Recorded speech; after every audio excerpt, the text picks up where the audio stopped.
Hi, I'm Izzy, and this is Dizzy Quilts and Sews. Today we are piecing and quilting block number 5 in our Quilt As You Go quilt along, and we are learning obviously a new free motion quilting motif. So let's get started. All right, so here's our block. This is called the Big O. For obvious reasons, you've got a big O right here, so you'll need one colored fabric for the O and then a background fabric for the rest of it. Very simple block. Again, these will be familiar. We've got half square triangles in the corners and then some plain squares to complete the O. So we are going to be cutting your two fabrics, and get the cutting instructions down in the description below, like always. So you're gonna press your fabric and then cut your fabrics, including your backing and your batting, which I have right here. What the fabrics that I'm using for this block is this beautiful blue with the moon and the stars print, and then my gray background that I've been using since the beginning. I have a bolt of it. So this is Kona Dove in gray. Oops. So get your rotary cutter, your rulers, and your fabric. Cut everything, and then meet me back here where we're gonna start piecing our block. All right, so here I go. Background fabric cut. Colored fabric cut.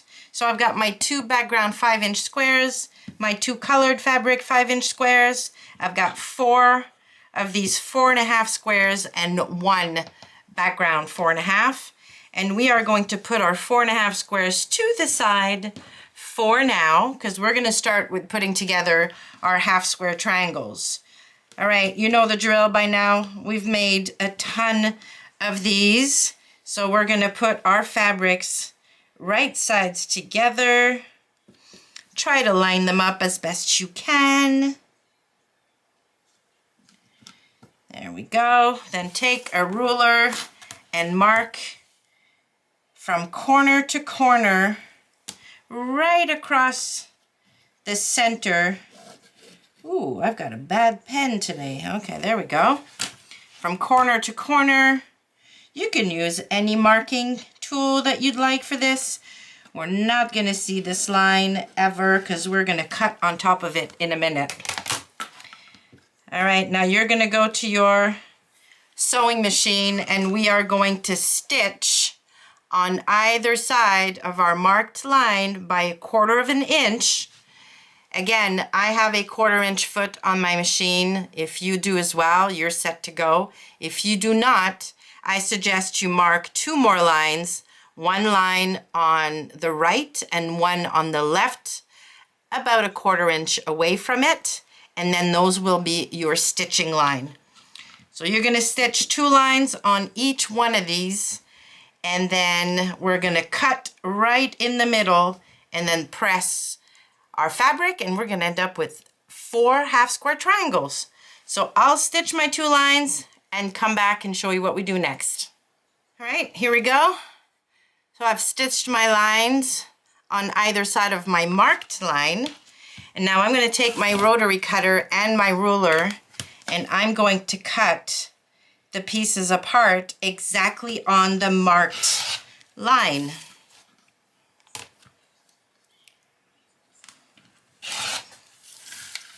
There we go. Now I've got 4 pieces. I'm going to go to the ironing station and press them so that my seam allowance is going to go towards the dark fabric, in my case, the blue fabric. So I'm going to press these open like this and then come back and we'll trim these to 4.5 inch squares. Here we go. So I've got my 4 half square triangles here. The next thing we need to do is trim them so they're 4.5 inches. So I'm going to use my trusty little square ruler. You might notice it's got a 45-degree angle right here.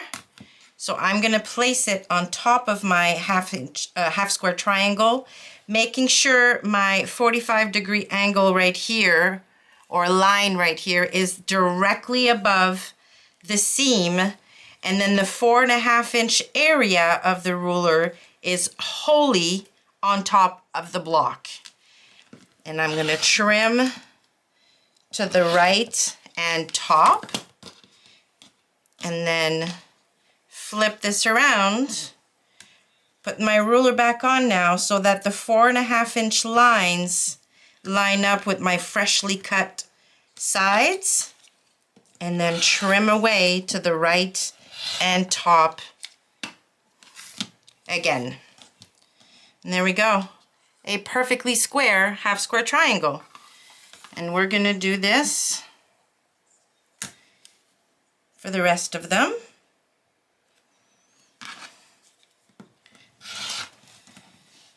All right, now this is block number 5 of our quilt along. We've got 9 blocks total, so we're going to be more than halfway through, which is very exciting. I have to say, the blocks do not get more complicated than this.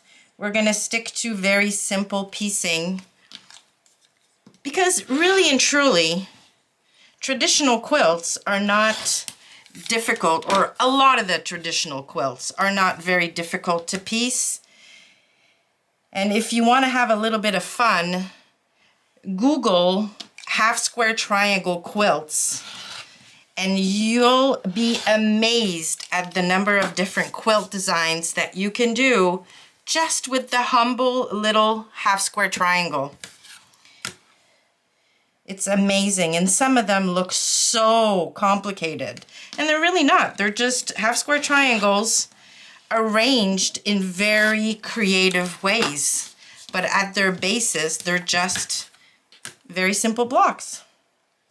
So yes, whoa, I'm going to keep the piecing very simple for the rest of this quilt along, because we're going to focus more on our free motion quilting skills, which will be super fun.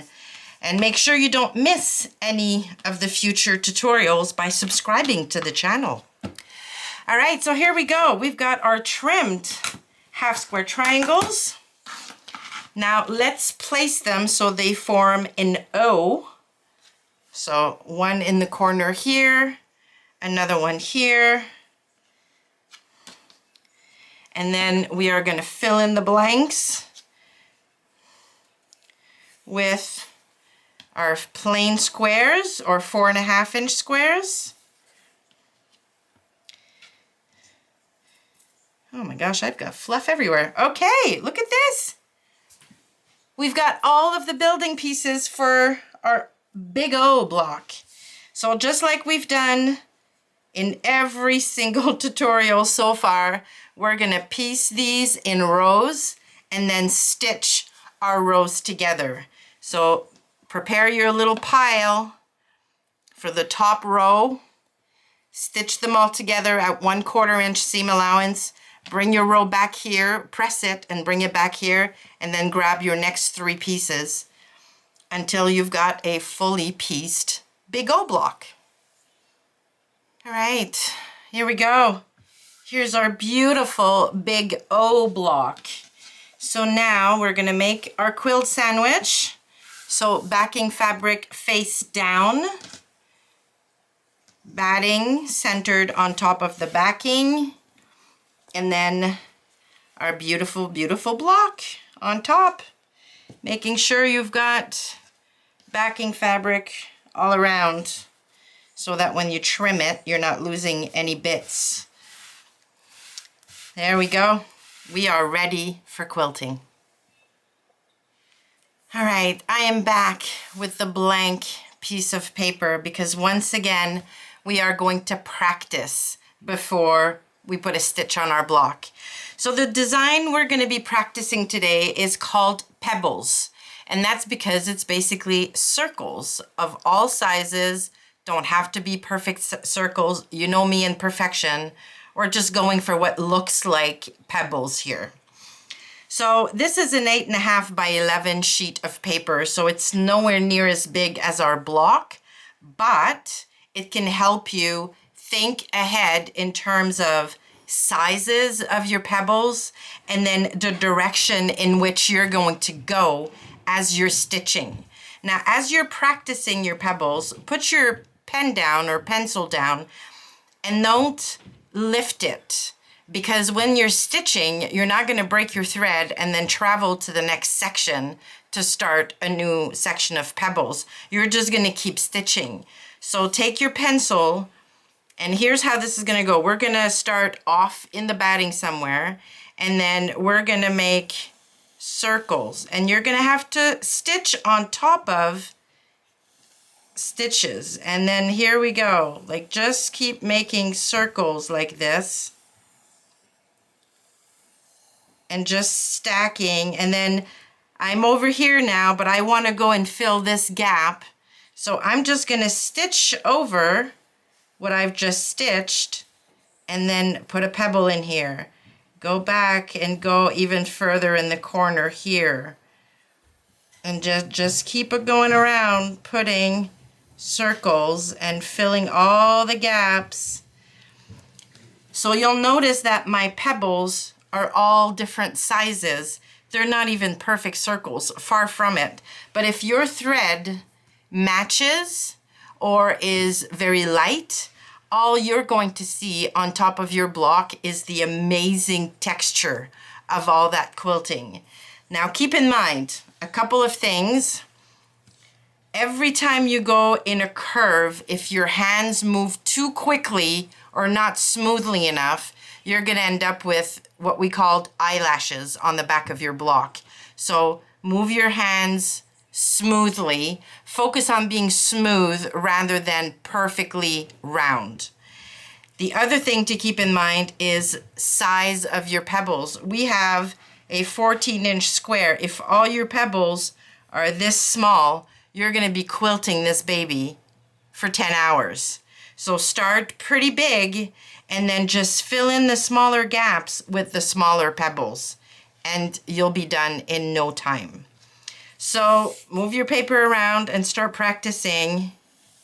So here's a big, big pebble. And then I'm just going to fill in with smaller ones. And then if you feel like you're going, like I'm going off in a straight line here, I don't like that. I'm just going to keep going, stitching over a line of stitches just to get me in a different spot. There we go. And then I've got a little gap here, so I'm going to go in and put a small pebble. And then another bigger one. And then I can throw in a huge one here. And then a medium one.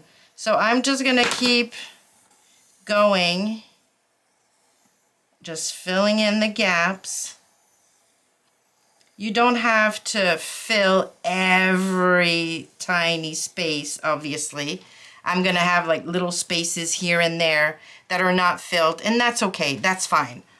But look at all the different sizes, different shapes, really. You can end up with some ovals, you can end up with rounder ones, you can, as long as there are no sharp angles, like you don't want any squares in here. But yeah, see? All right, now once you're happy with the pen and paper or pencil and paper, and you know how to get yourself out of a out of a corner, and you've got like your brain and your hand have kind of gotten the movement down, take your sandwich over to the machine. You can also prepare, like I said last time, you can prepare a bunch of practice sandwiches where you're just using scraps of a backing, batting, and then whatever fabric you have on hand as a top, and just practice feeling it with your hands and really getting the muscle memory down. So whenever you're ready, I'm going to join you at the machine and we are going to stitch some pebbles. All right, so hopefully you can see, there we go. So I've got my big old block. I've got my practice doodle, so this is what we're going to be trying to recreate. I have got my free motion foot on my machine. I've got my feed dogs down, so that means the feed dogs over here are all the way down in the bed of my machine, and they won't interfere with me freely moving my fabric under the needle. And I've got my stitch length on my machine down to a 0. I haven't played with my tension. My Juki is really good that way, in that I really don't need to play with the tension very much. You might have to, however, depending on the machine you have. If you see that the tension on the thread is way off, have a play with the different knobs. Try some more circles. Just give it a try.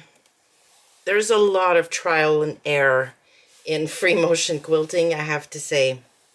All right, so I'm going to start in this corner here. I'm going to put my needle down in the batting and then turn the wheel towards me until I'm able to pull on the bobbin thread. And then I'll pull it to the top and put my needle down again and just hold on to these thread for a bit to make sure they don't get all tangled up. All right, so I'm going to put my hands flat. I'm relaxed. I'm trying not to get all tensed in the shoulders, and I'm just going to stop whenever I need to move my hands. Now, place your quilt sandwich in whatever position feels right for you, and we're going to go. Don't go too fast, but the slower you go, the more difficult this becomes. So just go at a speed that works well for you and try to keep your hands in rhythm with the needle. There we go. A few stitches in place.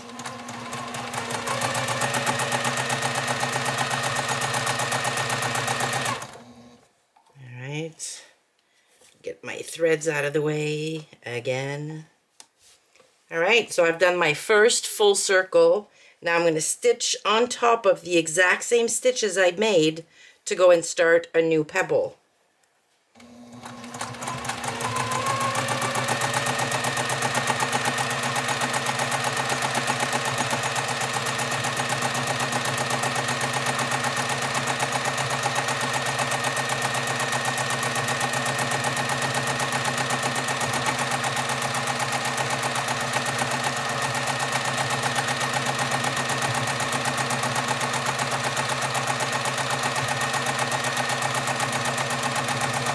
Sometimes you may need to change direction. That's fine. Just try not to change the speed of your hands as you do it. Now hopefully you can see this, but I kind of stitch myself into a corner here.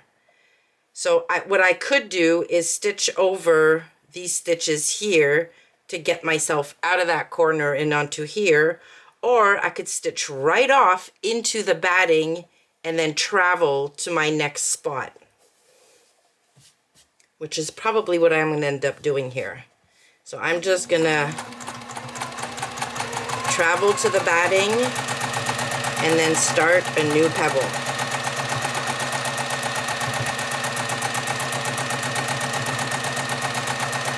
Again, we're not going for perfection here.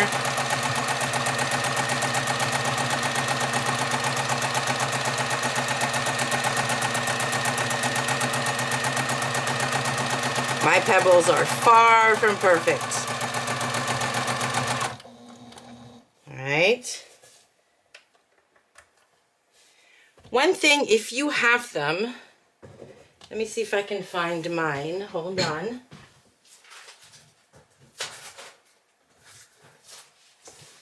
There we go.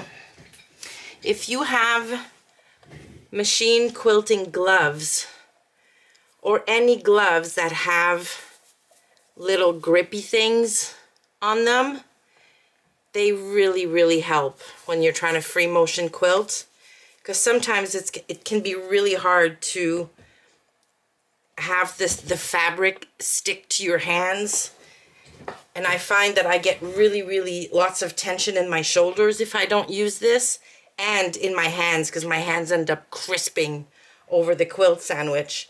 And these, with the grippy things, they allow you to have a much more stable hold on your fabric. All right, I'm going to continue. Let's go.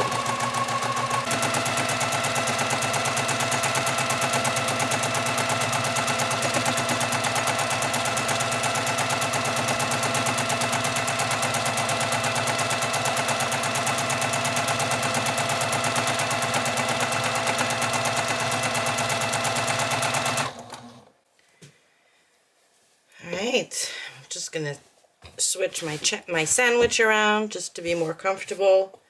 So now all the top is done, and I'm just going to continue varying the sizes of my pebbles and trying to basically fill out as much space as I can onto my block. And once I'm done, I'll come back and show you the results.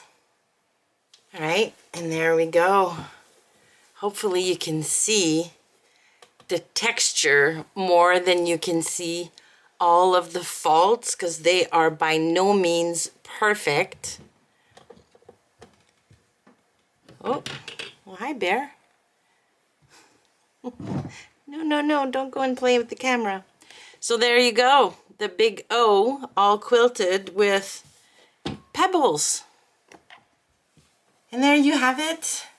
Your beautiful, beautiful block number 5, the big O, quilted with pebbles. Look how nice the texture looks on this block. I love it. And on the back, you really can't see any of my errors or mistakes or whatever. The fabric is so busy. Again, all you feel is the texture of the quilting. So if you have any questions about either the piecing or the quilting, please make sure you leave that in the comments below, or send me an email. My email is always in the description box. Thank you for watching. Please give the video a like on your way out if you liked it, and consider subscribing so you don't miss any of these videos in the future. Thanks again, and I will see you soon.